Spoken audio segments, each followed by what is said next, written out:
한국 사람들은 오히려 모릅니다. 해외에선 평범한 한국 길거리 모습이 난리가 났습니다. 우리가 매일 지나치는 골목이 외국인 눈에는 왜 영화처럼 보이는지요. 미국인들은 그 골목 앞에서 멈춰섰습니다. 휴대폰을 들고 한글 간판을 찍고 편의점 불빛을 찍고 비에 젖은 길바닥까지 다시 찍었습니다. 경복궁도 한강 야경도 아니었습니다. 지하철 출구, 우산 쓴 사람들, 동네 가게 불빛. 미국인들이 한국에 오면 가장 먼저 충격받는 장면이 우리에겐 그냥 출퇴근길이었습니다. 댓글은 더 재밌었습니다. 저게 진짜 동네라고? 왜 영화 세트장 같지? 한국인만 몰랐던 진짜 매력은 유명 관광지 밖에 숨어 있었습니다. 그들이 한국에 와서 우리가 생각지도 못한 모습들에 놀라는 이유. 오늘은 그 7가지를 공개하겠습니다. 한국 최고라고 댓글을 남겨주세요. 여러분의 구독과 좋아요는 아주 큰 힘이 됩니다. 한국인은 그냥 지나치는 골목이었는데 외국인의 휴대폰 화면에는 그 장면이 영화의 첫 장면처럼 남았습니다. 저는 미국에서 해외여행 상품을 검토하는 일을 하고 있습니다. 정확히는 누군가 새로운 여행지를 제안해 오면 그것이 실제 상품이 될 수 있는지를 판단하는 역할입니다. 경험으로 말씀드리면 대부분의 제안은 처음 5분을 넘기기 어렵습니다. 내용이 얇거나 차별점이 없거나 현지 영상이 기대를 한참 못 미치거나 이유는 항상 있습니다. 그리고 저는 그 이유를 찾는 게 일입니다. 그날도 그렇게 시작됐죠. 동료 하나가 영상 링크를 하나 보내왔습니다. 짧은 메시지였습니다. 이거 한 번만 봐줘. 재생 버튼을 눌렀을 때 저는 솔직히 기대가 없었습니다. 경복궁이나 명동 같은 이름이 튀어나오겠거니 싶었습니다. 그런데 화면에 보이는 건 그게 아니었습니다. 비에 젖은 좁은 골목이었습니다. 한글 간판들이 줄지어 있고 우산을 든 사람들이 조용히 지나가고 편의점 불빛이 빗속에서 번지고 있었습니다. 카메라를 들고 있는 건 미국에서 온 여행자였는데 그는 아무 말도 하지 않았습니다. 설명도 없고 자막도 없었습니다. 그냥 그 골목을 천천히 걸으면서 카메라를 계속 켜두고 있었습니다. 10분짜리 영상이었는데 저는 멈추지 않았습니다. 그것 자체가 이미 이상한 일이었죠. 영상 아래 댓글을 훑으면서 저는 한 가지를 발견했습니다. 한국어로 달린 댓글들은 거의 같은 말을 하고 있었습니다. 이게 뭐가 특별해요? 그냥 우리 동네잖아요. 저도 매일 지나가는 길인데 별거 없는 골목을 왜 찍는 거죠? 그런데 영어 댓글은 완전히 달랐습니다. 영화 세트 같다. 이게 진짜 동네라고? 처음 보는 나라인데 왜 이렇게 익숙한 느낌이 나는 거지? 빗속에서 저 편의점에 들어가서 뭔가 사 먹고 싶다. 같은 골목을 같은 시간에 같은 화면으로 보고 있는데 한국 사람과 외국인이 완전히 다른 장면을 보고 있었습니다. 저는 영상을 멈췄습니다. 그리고 처음부터 다시 틀었습니다. 뭔가 편집 트릭이 있거나 촬영 각도가 특별하게 계산된 게 아닐까 싶었습니다. 그런데 그것도 아니었습니다. 골목은 진짜로 그냥 골목이었습니다. 오래된 건물들, 낡은 페인트, 좁은 인도, 정류장 하나. 특별히 꾸며진 것도 관광을 위해 만들어진 것도 아니었습니다. 그런데 카메라는 꺼지지 않았습니다. 보는 사람도 꺼지지 않았습니다. 조회수를 확인했습니다. 이미 꽤 많이 올라와 있었습니다. 거기다가 비슷한 영상들이 또 있었습니다.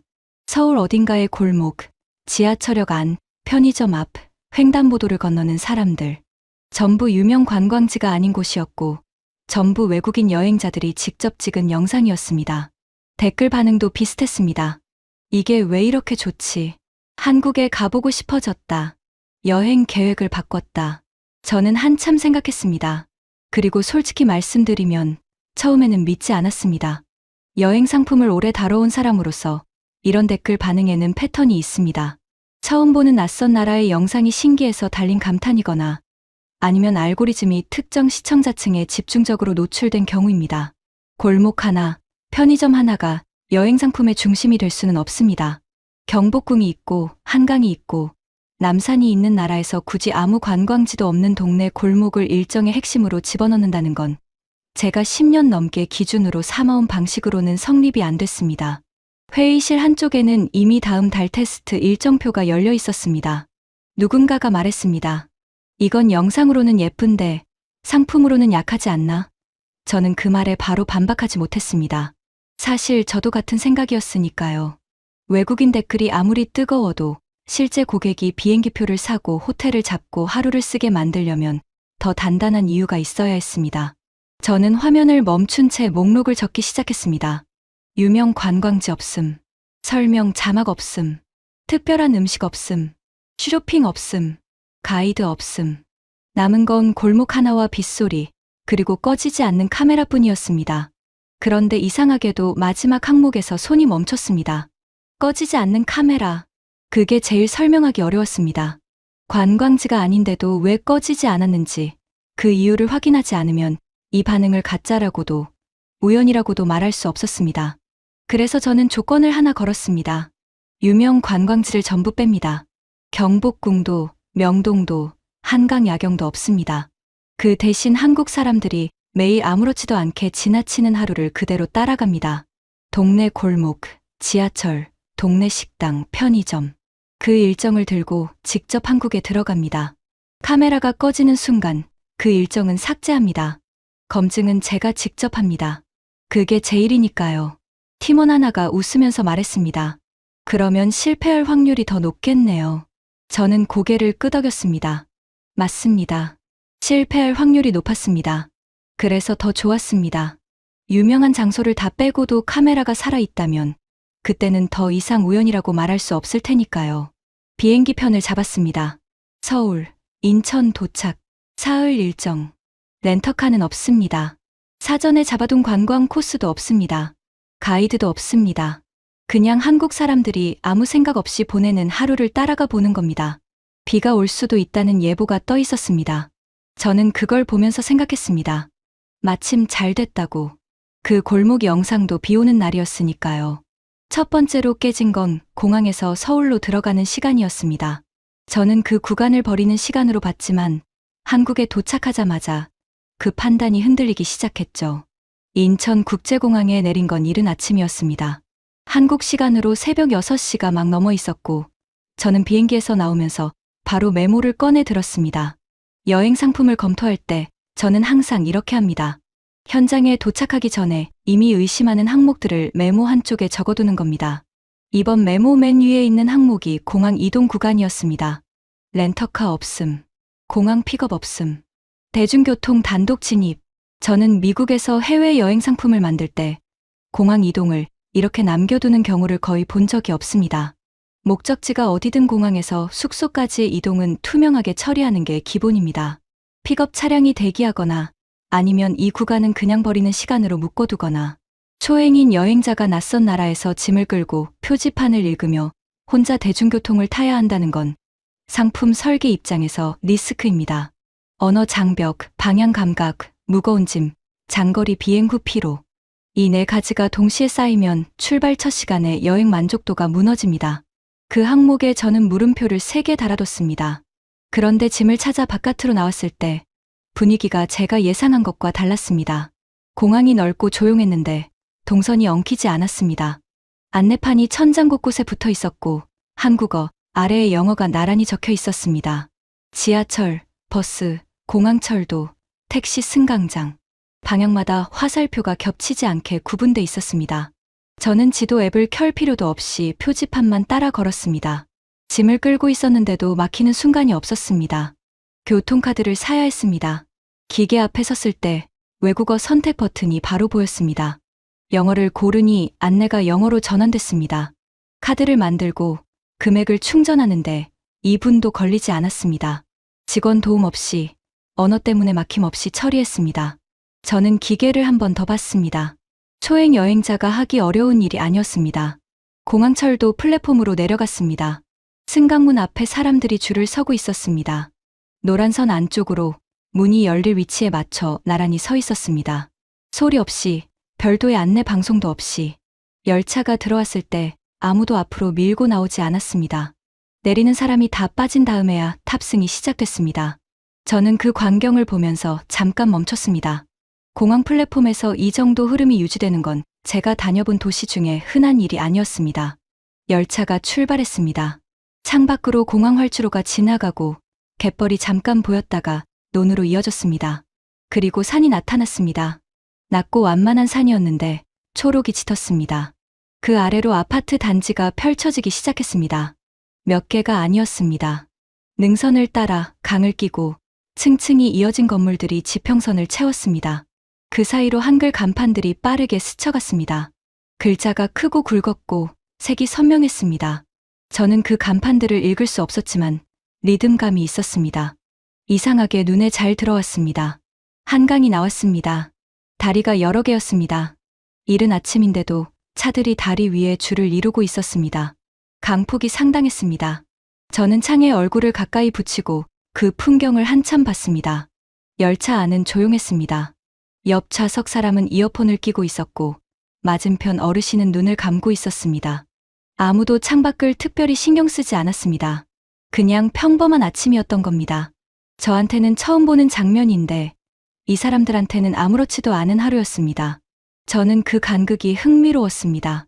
그때 뒤쪽에 있던 외국인 부부가 휴대폰을 들어 창밖을 찍기 시작하더군요. 둘은 큰 소리로 감탄하지 않았습니다. 그냥 서로를 보며 웃고 다시 창밖을 찍었습니다. 저는 그 행동이 더 신경 쓰였죠. 설명이 없는데도 찍고 있다는 것. 누가 권하지 않았는데도 화면을 남기고 있다는 것. 공항에서 서울로 들어가는 이동 시간이 이미 그들에게는 여행의 첫 장면이 되고 있었습니다. 서울역에 내렸습니다. 역사가 컸습니다. 지하에서 지상으로 이어지는 동선이 잘 나뉘어 있었고 출구마다 번호가 붙어 있었습니다. 짐을 끌고 에스컬레이터를 타면서 메모를 다시 펼쳤습니다. 맨 위에 공항 픽업 필요라고 적어둔 줄이 보였습니다. 저는 그 줄에 선을 그었습니다. 그리고 바로 아래에 짧게 적었습니다. 도착부터 촬영 시작. 버리는 시간이라고 생각했던 구간이 첫 장면이 돼버린 겁니다. 제 일정표에서 처음 생긴 수정이었습니다. 그건 인정할 수밖에 없었죠. 하지만 바로 다음 항목으로 넘어갔습니다. 도심 한가운데까지 들어왔습니다. 이제부터가 진짜 문제입니다. 관광지는 없습니다. 랜드마크도 없습니다. 이 상태에서 하루가 채워질 수 있을까요? 두 번째는 목적지 없는 동네 골목이었습니다. 이름난 장소가 없어도 여행자의 발걸음이 계속 이어질 수 있는지 그걸 확인해야 했습니다. 숙소에 짐을 내려놓고 밖으로 나온 건 오후 1시가 막 넘어서였습니다. 숙소 위치는 제가 일부러 골랐습니다. 지도에서 확인했을 때 유명 카페 거리도 없고 맛집이 몰린 구역도 아니었습니다. 근처에 지하철역 하나, 편의점 2개, 그 정도가 전부인 동네였습니다. 여행 상품 검증을 할 때 저는 가장 불리한 조건을 먼저 테스트합니다. 좋은 조건에서 좋은 결과가 나오는 건 당연합니다. 불리한 조건에서도 버텨야 상품이 됩니다. 오늘 루트는 간단했습니다.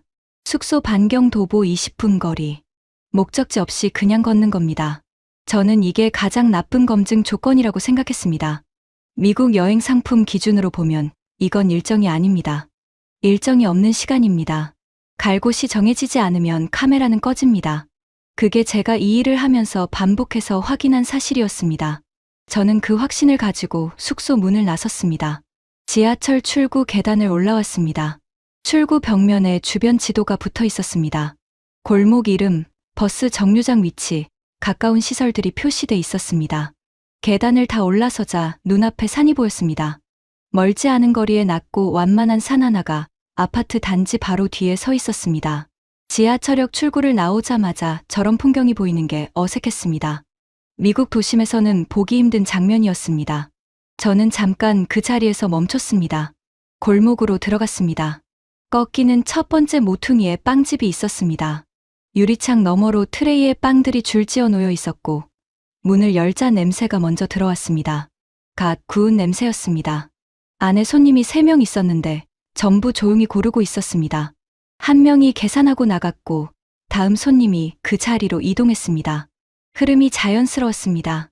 별다른 안내가 없어도 사람들이 알아서 움직이고 있었습니다. 저는 잠깐 그 안을 들여다보다가 걸음을 이어갔습니다. 조금 더 걷자 편의점이 나왔습니다. 유리문 바로 앞에 플라스틱 의자가 2개 놓여 있었습니다. 한 어르신이 거기 앉아 캔커피를 손에 들고 있었습니다. 뭘 보는 것도 아니고 그냥 앉아 있었습니다. 저는 그 의자 앞에서 멈췄습니다. 의자를 저기 놓는다는 건 누군가 앉을 거라는 전제가 있어야 가능합니다. 그리고 실제로 거기 사람이 앉아 있었습니다. 한국 사람들은 그냥 지나치겠지만 처음 이 나라에 온 사람 눈에는 저 의자 하나가 다르게 읽힐 수 있겠다는 생각이 들었습니다. 저는 메모에 짧게 적었습니다. 편의점 앞 의자. 골목을 꺾으니 약국이 나왔습니다. 입구에 가격표 붙은 제품들이 진열돼 있었고 안에서 약사가 손님에게 뭔가를 설명하는 모습이 유리창 너머로 보였습니다. 그 다음 블록에는 세탁소가 있었습니다. 유리에 가격표가 붙어 있었고 안에서 기계 돌아가는 소리가 밖까지 들렸습니다. 저는 그 두 가게를 지나면서 생각했습니다. 이게 생활권이라는 거구나. 걷는 거리 안에 필요한 게 다 있는 구조. 차 없이도 일상이 이어지게 돼 있는 도시. 담장을 따라 걷다 보니 학교가 나왔습니다. 수업 중인지 조용했습니다. 담장 끝에 작은 문방구가 있었습니다. 문이 열려 있었고 안에 색연필과 공책들이 진열돼 있었습니다. 아이 둘이 나오다가 저를 보더니 금방 시선을 거뒀습니다. 그리고 자기들끼리 뭔가를 속닥이며 골목 안쪽으로 사라졌습니다. 저는 그 뒷모습을 잠깐 봤습니다. 특별한 장면이 아니었는데 카메라를 꺼내고 싶어졌습니다. 횡단보도 앞에서 멈췄습니다. 빨간불이었습니다. 제 옆으로 사람들이 서기 시작했습니다.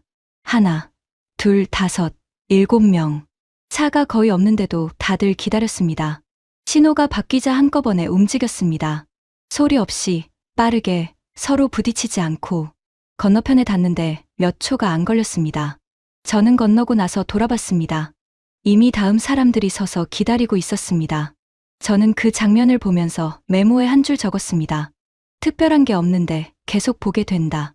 같이 걷던 고객은 그때마다 아주 짧게 멈췄습니다. 빵집 앞에서는 유리창 안을 찍었고 편의점 의자 앞에서는 웃으며 손가락으로 가리켰습니다. 약국과 세탁소 앞에서는 간판을 읽지는 못해도 색과 배열이 재미있다며 카메라를 들었습니다. 저는 그 모습을 보며 조금 불편해졌습니다. 제가 일정표에서 비워둔 시간이 고객에게는 빈 시간이 아니었던 겁니다. 1시간 40분이 지나 있었습니다. 저는 일정표를 펼쳤습니다. 오늘 오후 칸에 자유시간이라고 적혀 있는 게 보였습니다. 저는 그 두 글자의 줄을 그었습니다. 옆에 다시 썼습니다. 동네 검증 루트. 그런데 걸으면서 한 가지가 마음에 걸리기 시작했습니다. 장면이 흥미롭다는 건 인정합니다. 그런데 여행자는 결국 피로해집니다. 발이 아파지고 배터리가 떨어지고 어딘가 앉아서 숨을 고르고 싶어집니다. 동네를 걷는 것만으로는 오래 못 갑니다. 그 순간에 이 일정은 여행자를 어떻게 붙들어둘 수 있을까요? 세 번째는 카페였습니다. 사진 한 장을 건지는 장소가 아니라 지친 여행자를 다시 걷게 만드는 쉼터인지 봐야 했죠. 카페를 이 일정에 넣는 건 처음부터 생각이 없었습니다.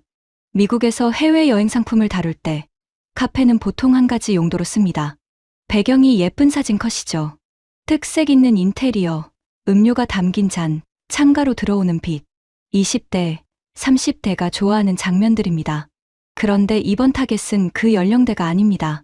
60대, 70대 여행자들한테 카페를 보상으로 올리는 건 설득력이 없었습니다. 공간이 예쁘다는 게 그 연령대 여행자의 지갑을 열게 만드는 이유가 되는 경우를 저는 경험상 거의 보지 못했습니다. 그래서 일정표에서 카페 항목은 처음부터 비워뒀습니다. 그런데 오후 2시가 넘었을 때 저는 솔직히 어딘가에 앉고 싶었습니다. 장거리 비행 후 이른 아침 도착, 공항에서 서울까지 이동, 그리고 오전 내내 숙소 주변을 걸었습니다. 발이 아팠습니다. 카메라 배터리는 20% 아래로 내려가 있었고 물이 필요했고 화장실도 필요했습니다. 이 상태에서 다음 이동으로 바로 붙이면 고객은 즐기는 게 아니라 버티는 겁니다. 그리고 버티는 여행자의 카메라는 꺼집니다. 장면이 아무리 좋아도 몸이 먼저 포기하면 소용이 없습니다. 골목을 돌다가 카페 하나가 눈에 들어왔습니다. 특별히 유명한 곳도 아니었고 간판이 눈길을 끄는 것도 아니었습니다. 그냥 동네 카페였습니다. 들어가기 전에 유리창을 들여다봤습니다. 손님이 꽤 있었는데 아무도 서두르지 않았습니다. 노트북을 펼친 사람, 책을 읽는 사람, 창가에 앉아서 골목을 내려다보는 사람, 음료잔이 거의 비었는데도 자리를 뜰 기미가 없는 사람도 있었습니다. 들어갔습니다. 입구 쪽 벽면 아래에 콘센트가 여러 개 붙어 있었습니다. 좌석 사이사이에도 있었습니다. 충전이 필요하면 꽂으면 됐습니다. 자리를 찾아 헤매지 않아도 됐고 직원한테 따로 물어볼 필요도 없었습니다. 화장실은 안쪽에 표시가 붙어 있었습니다. 찾는데 시간이 걸리지 않았습니다. 좌석은 여유가 있었습니다. 테이블 사이 간격이 넓어서 큰 가방을 옆 의자에 올려두거나 발밑에 내려놓아도 통로를 막지 않을 정도였습니다. 창가 두 자리에 노부부가 앉아 있었습니다. 각자 음료를 앞에 두고 있었는데 크게 대화를 나누는 것도 아니었습니다. 창밖을 보다가 서로를 보다가 다시 잔을 들었습니다. 조용하고 느린 시간이었습니다. 그 옆 테이블에는 20대로 보이는 두 사람이 노트북을 함께 들여다보고 있었습니다. 뭔가를 얘기하다가 작게 웃더니 다시 화면으로 시선을 내렸습니다. 구석 자리에는 혼자 앉아 책을 읽는 중년 남성이 있었습니다. 잔이 거의 비어 있었는데도 책장을 계속 넘기고 있었습니다. 어느 테이블도 자리를 비워줘야 한다는 분위기가 없었습니다. 같이 들어온 고객은 먼저 화장실 위치를 확인했고 그 다음 빈 콘센트 옆자리를 보고 안심한 표정을 지었습니다. 조금 전까지 걷는 속도가 느려졌던 사람이었습니다. 그런데 자리에 앉자마자 휴대폰을 충전하고 방금 지나온 골목 사진을 다시 넘겨보기 시작했습니다. 카메라는 꺼진 게 아니라 잠깐 쉬고 있었던 겁니다. 저는 자리에 앉아 배터리를 꽂고 물 한 잔을 주문했습니다. 그리고 메모를 꺼냈습니다. 카페 항목 칸이 비어 있었습니다. 뭔가를 쓰려다가 먼저 안을 다시 한번 둘러봤습니다. 이 공간에 있는 사람들은 전부 각자의 속도로 있었습니다. 누가 눈치를 주는 것도 아니고 빨리 자리를 비워야 한다는 압박도 없었습니다. 오래 앉아 있어도 되는 게 이 공간의 기본값이었습니다. 설명이 필요한 규칙이 아니라 처음부터 그렇게 설계돼 있는 공간이었습니다. 미국에서 여행 상품을 만들 때 쉬는 시간을 따로 항목으로 넣어야 했던 기억이 났습니다. 어디서 쉬어야 하는지, 화장실은 어디 있는지, 얼마나 앉아 있어도 되는지를 고객한테 미리 설명했습니다. 그게 설명이 필요한 사항이었으니까요. 그런데 이 카페는 그걸 아무 말 없이 다 해결하고 있었습니다. 콘센트가 있고, 화장실 표시가 있고, 자리가 넉넉하고, 오래 앉아도 됩니다. 카페가 배경이 아니라 인프라였습니다. 시니어 여행자가 하루 중간에 필요한 것들을 이 공간이 구조 자체로 갖추고 있었습니다. 저는 메모에 선을 그었습니다. 사진용 배경이라고 써뒀던 줄이었습니다. 그 옆에 다시 적었습니다. 다음 일정을 살리는 쉼터. 자리에서 일어날 때 배터리가 65%로 올라와 있었습니다. 발도 어느 정도 풀렸습니다. 고객이라면 여기서 다시 걸을 준비가 됐을 겁니다. 카페가 여행의 중단이 아니라 여행을 다시 이어주는 연결 지점이었습니다. 그건 인정할 수밖에 없었죠. 하지만 다음 구간이 남아 있었습니다. 지하철을 타야 했습니다. 환승도 한 번 있었습니다. 초행인 여행자가 환승 구간에서 방향을 잃으면 그때도 이 일정이 버텨낼 수 있을까요? 그게 다음 물음표였습니다. 네 번째는 지하철이었습니다. 차가 없는 일정이 위험인지 오히려 여행을 편하게 만드는 힘인지 확인할 차례였습니다. 지하철 환승 구간은 이 일정에서 제가 가장 걱정하던 부분이었습니다. 미국에서 대중교통 중심의 여행 상품이 무너지는 지점은 대부분 거기였습니다. 환승이 복잡하거나 안내판이 헷갈리거나 이동 중에 화장실을 찾지 못하거나 그 중에서 초행 여행자한테 가장 타격이 큰 건 화장실 문제였습니다. 오래 걷고 카페에서 뭔가를 마셨으면 화장실이 필요해집니다. 그런데 낯선 나라의 지하철역 안에서 화장실을 찾지 못하면 그 순간부터 여행자 머릿속은 풍경이 아니라 불편함으로 채워집니다. 카메라는 그때 꺼집니다. 그리고 한 번 꺼진 카메라는 좀처럼 다시 켜지지 않습니다. 렌터카가 없는 일정이니 이 구간을 뺄 수는 없었습니다. 하지만 여기서 문제가 터지면 지금까지 살려낸 장면들이 전부 의미를 잃을 수 있었습니다. 직접 들어가 보기로 했죠. 환승역으로 들어갔습니다. 사람이 많았습니다. 그런데 처음 들어오는 사람도 방향을 찾는 게 어렵지 않았습니다. 천장에 노선 안내판이 붙어 있었고 방향마다 색으로 구분된 화살표가 이어졌습니다. 숫자 호선과 색이 동시에 표시됐기 때문에 한글을 읽지 못해도 색만 따라가면 됐습니다. 저는 일부러 지도 앱을 쓰지 않고 표지판만 따라 걸었습니다. 막히는 지점이 없었습니다. 중간에 고객이 한 번 발걸음을 멈췄습니다. 어느 방향으로 가야 하는지 헷갈린 표정이었습니다. 저는 일부러 먼저 말하지 않았습니다. 이럴 때 누군가 옆에서 계속 설명해줘야만 움직일 수 있다면 그건 자유여행 일정으로 쓰기 어렵습니다.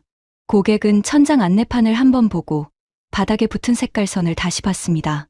그리고 손가락으로 같은 색을 따라가며 천천히 걸음을 옮겼습니다.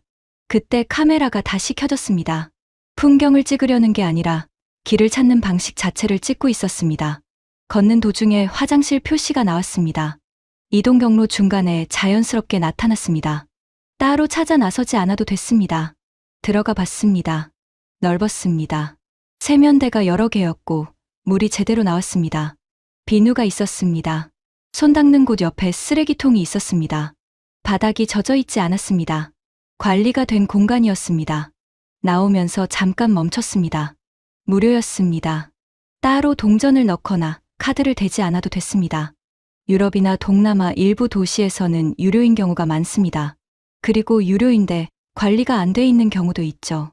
여기서는 그 두 가지가 다 해결돼 있었습니다. 화장실을 나와 다시 환승통로로 들어왔을 때도 흐름은 끊기지 않았습니다. 엘리베이터 위치가 따로 표시돼 있었고 에스컬레이터 옆에는 계단이 같이 있었습니다. 걸음이 느린 사람은 느린 대로, 급한 사람은 급한 대로 움직일 수 있었습니다. 저는 그 차이를 봤습니다. 여행자를 편하게 만드는 건 화려한 장식이 아니라 선택지가 자연스럽게 놓여 있는 구조였습니다. 플랫폼으로 내려갔습니다. 스크린 도어가 닫혀 있었습니다.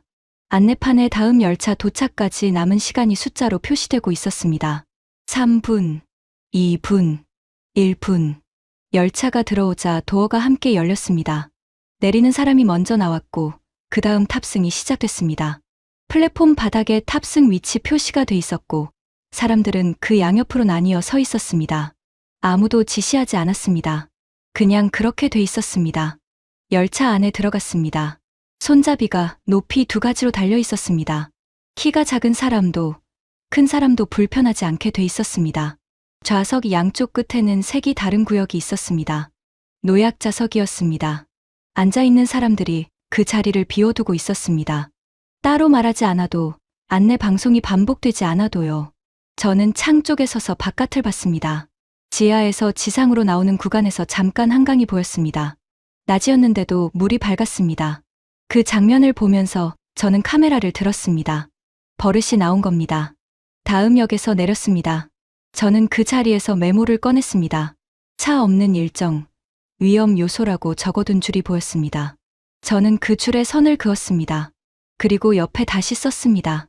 첫날의 장점으로 확정. 차가 없어도 이동이 끊기지 않았습니다. 방향을 잃지 않았고 화장실을 찾지 못해 당황하지 않았습니다. 배터리가 걱정되면 카페에 들어가면 됐고 다리가 아프면 열차에 앉으면 됐습니다. 끊길 것 같은 지점마다 한국의 시스템이 들어와 있었습니다. 이동 자체가 여행을 유지하는 구조였습니다. 그건 인정할 수밖에 없었죠. 5번째는 동네 식당이었습니다. 말이 통하지 않는 손님이 문을 열고 들어가도 그 식사가 불안 대신 기억으로 남을 수 있을까요? 그런데 오늘 저녁이 남아 있었습니다. 동네 식당을 찾아야 합니다. 한국어 메뉴를 읽을 수 없고 주문을 어떻게 하는지 모르고 팁이 있는지 추가 요금이 붙는지도 모르는 상황에서요. 시스템이 잘 돼 있어도 식당 문 앞에서 멈추는 여행자는 있습니다. 이 일정은 그 긴장을 어떻게 처리하게 돼 있는 걸까요? 동네 식당은 이 일정에서 저한테 가장 큰 걱정거리였습니다. 대중교통 시스템이 아무리 잘 돼 있어도 식당 문 앞에서 발걸음을 돌리는 여행자는 있습니다. 낯선 나라의 동네 식당이 가진 부담은 생각보다 많습니다. 메뉴를 읽을 수 없고 주문하는 방식을 모르고 짐을 어디 둬야 하는지 모르고 팁을 줘야 하는지 추가 요금이 붙는지도 모릅니다. 그 불확실성들이 문 앞에서 한꺼번에 쌓이면 여행자는 들어가기 전에 이미 포기합니다. 저는 그런 경우를 여러 번 봤습니다. 동네 식당 앞에서 발걸음을 돌려 편의점으로 가는 여행자들을요. 그래서 이 일정의 저녁 식사 구간에 저는 메모를 하나 달아뒀습니다. 동네 식당, 고위험. 유명 관광지를 다 빼고 동네만 걷는 일정인데 저녁 식사까지 동네 식당으로 보낸다는 건 리스크가 컸습니다.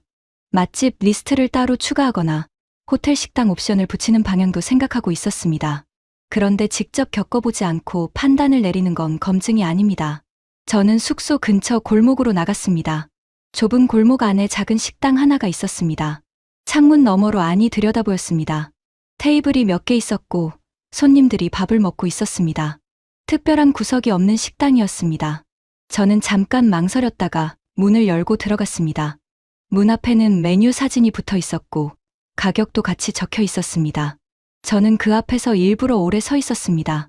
고객이라면 여기서 무엇을 보고 안심할까, 무엇을 보고 돌아설까를 확인하고 싶었습니다. 안쪽 손님들은 저를 신기하게 쳐다보지 않았습니다. 누가 들어오든 자연스럽게 받아들이는 분위기였습니다. 그 평범함이 오히려 긴장을 조금 낮췄습니다.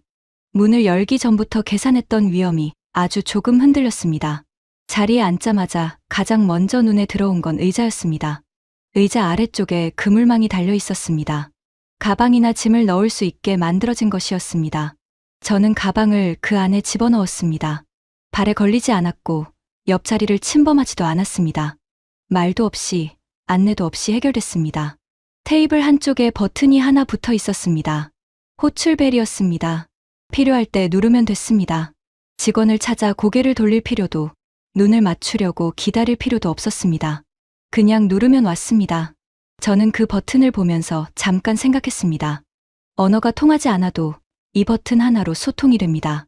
메뉴판을 폈습니다. 사진이 있었습니다. 사진 아래에 이름과 숫자가 붙어 있었습니다. 한글을 읽을 수 없어도 사진을 가리키고 숫자를 확인하면 주문이 됐습니다. 저는 그 방식으로 주문했습니다. 직원은 알아들었습니다. 말이 오고 가지 않아도 됐습니다. 주문이 끝난 뒤 직원은 테이블 위를 빠르게 정리했습니다. 젖은 행주가 한번 지나가고 물컵이 놓이고 수저통이 제 쪽으로 조금 당겨졌습니다. 제가 부탁한 적은 없었습니다. 그런데 필요한 것들이 순서대로 제 앞에 놓였습니다. 저는 그 장면을 보며 조금 놀랐습니다. 언어가 부족한 여행자에게 가장 필요한 건 긴 설명이 아니라 무엇을 어떻게 해야 하는지 몸으로 알 수 있게 해주는 흐름이었습니다. 음식이 나왔습니다. 메인 요리 하나가 나왔는데 테이블 위에 작은 그릇들이 여럿 함께 놓였습니다. 반찬이었습니다. 따로 주문한 게 아니었습니다. 그냥 나왔습니다. 저는 하나씩 맛봤습니다. 먹다 보니 한 그릇이 비었습니다. 직원이 지나가다 그걸 보더니 말없이 다시 채워줬습니다. 요청하지 않았는데도요. 추가 요금이 붙는 건지 걱정이 됐습니다. 계산서가 나왔을 때 확인했습니다. 메뉴판에 있던 숫자 그대로였습니다. 반찬이 리필됐어도 추가된 금액이 없었습니다. 계산을 마치고 나오면서 저는 테이블 위에 팁을 놓으려 했습니다. 직원이 손을 저으며 고개를 흔들었습니다. 받지 않겠다는 표시였습니다. 말은 통하지 않았지만 그 행동은 분명했습니다. 저는 지갑을 다시 넣었습니다. 밖으로 나와서 메모를 폈습니다. 동네 식당, 고위험이라고 적어둔 줄이 보였습니다. 저는 그 줄에 선을 그었습니다. 옆에 다시 썼습니다. 생활 배려 체험. 식당이 유명하지 않아도 됐습니다. 메뉴가 특별하지 않아도 됐습니다. 외국인이 긴장하지 않고 들어올 수 있고, 들어와서 당황하지 않고, 나오면서 손해본 느낌이 없는 공간. 그게 이미 충분한 보상이었습니다. 그 사실을 인정하는데 생각보다 오래 걸렸습니다. 6번째는 비 오는 밤 산책이었습니다. 지우려던 일정이 오히려 클라이맥스가 될 수 있는지 저도 믿기 어려웠습니다. 밤이 됐습니다. 그리고 비가 내리기 시작했습니다. 저는 숙소 창을 보면서 생각했습니다.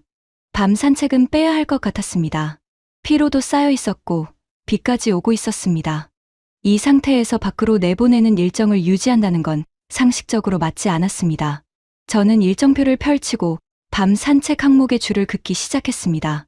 줄을 다 긋기 전에 창밖을 한 번 더 봤습니다. 쏟아지는 비는 아니었습니다. 우산을 쓰면 걸을 수 있는 정도였습니다. 저는 잠깐 생각했습니다. 이 일정의 시작점이 뭐였는지를요. 비에 젖은 골목, 편의점 불빛, 우산 든 사람들. 그 영상에서 카메라가 꺼지지 않았던 건 날씨가 좋아서가 아니었습니다. 비가 와도 그 장면은 살아 있었습니다. 저는 손을 잠깐 멈췄습니다. 줄을 다 긋지 않은 채로 메모를 덮었습니다. 나가보기로 했습니다. 직접 보지 않고 지우면 검증이 아니니까요. 우산을 챙겨서 숙소를 나왔습니다. 골목에 발을 내딛자마자 달랐습니다. 도로가 젖어 있었고 그 위에 한글 간판 불빛이 번지고 있었습니다.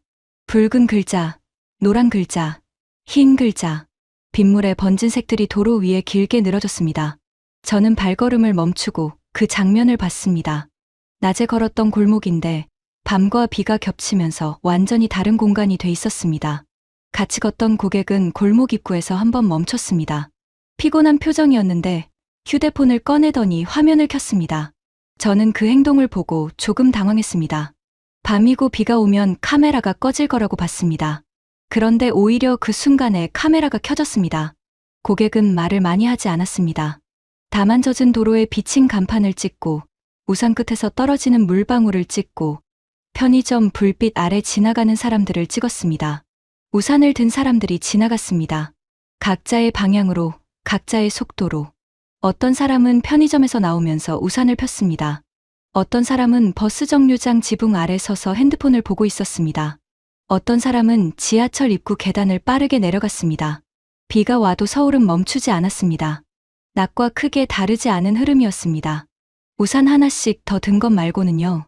편의점 앞을 지나쳤습니다. 입구 바로 옆에 우산꽂이가 있었습니다. 젖은 우산을 접어 꽂고 들어갈 수 있게 만들어진 거였습니다. 그 옆에 발판 매트가 깔려 있었습니다.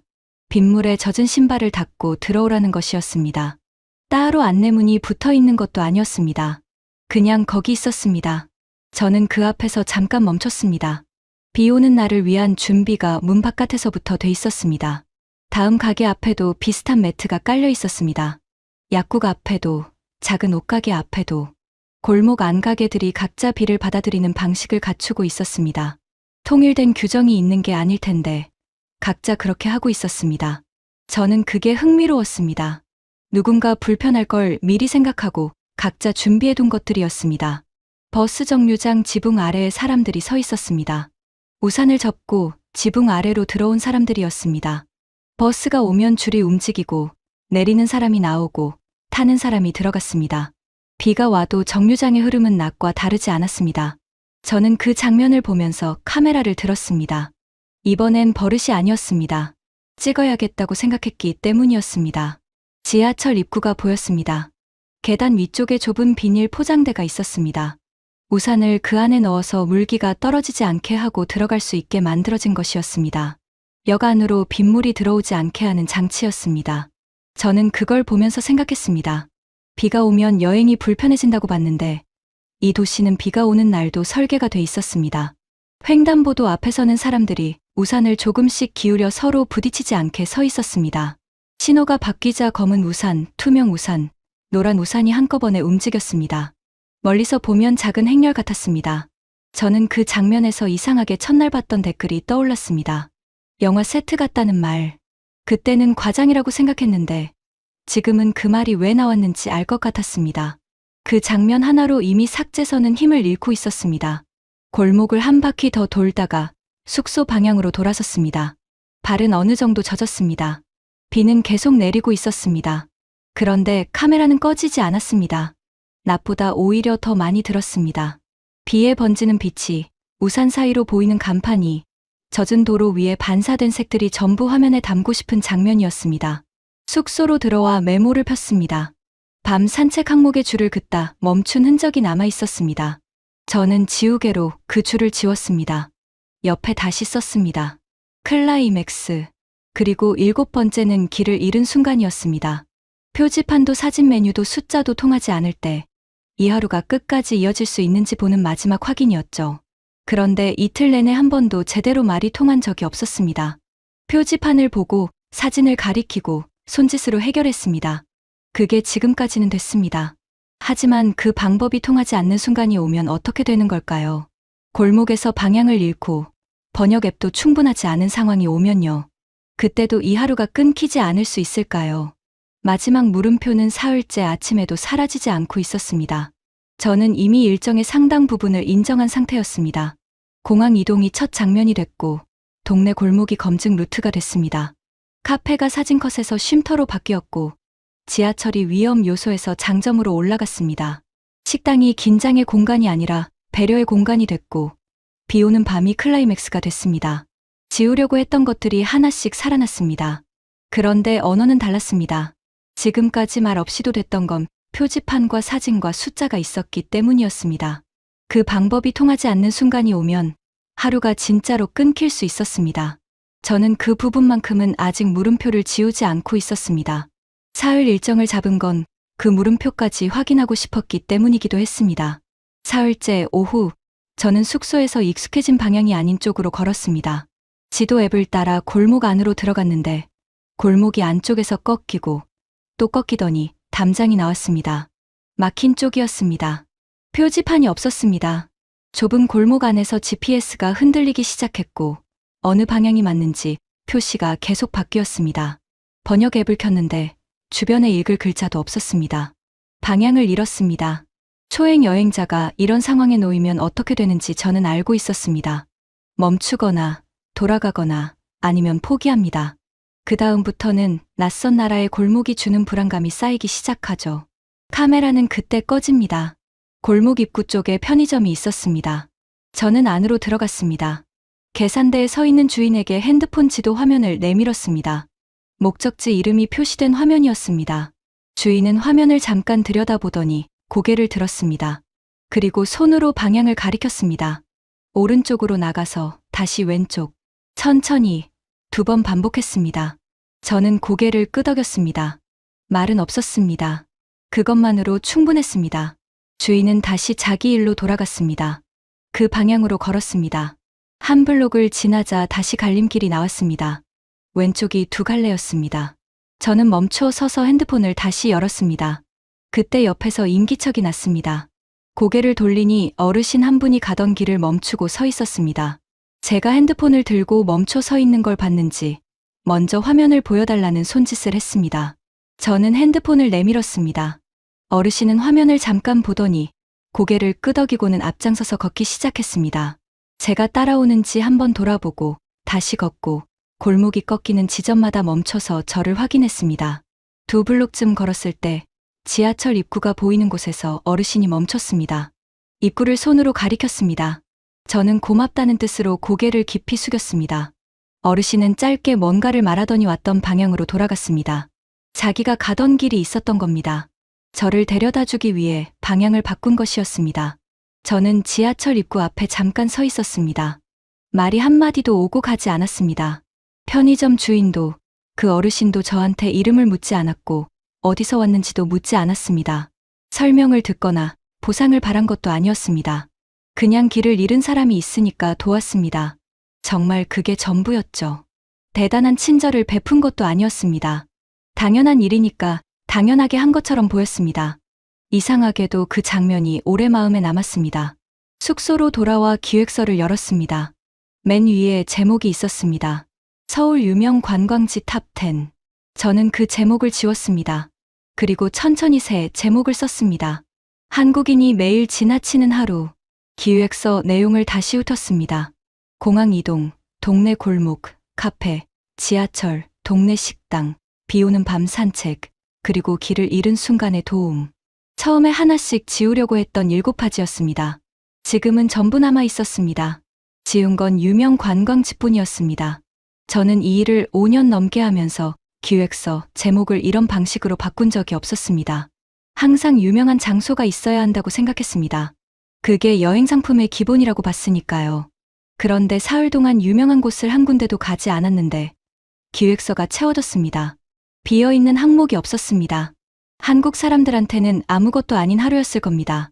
매일 타는 지하철, 매일 지나치는 골목, 매일 들어가는 카페와 식당, 비가 와도 그냥 나가는 밤 산책, 길을 잃은 사람에게 방향을 알려주는 일까지도요. 그 7장면이 처음 보는 눈에는 전부 낯설고 전부 새로웠습니다.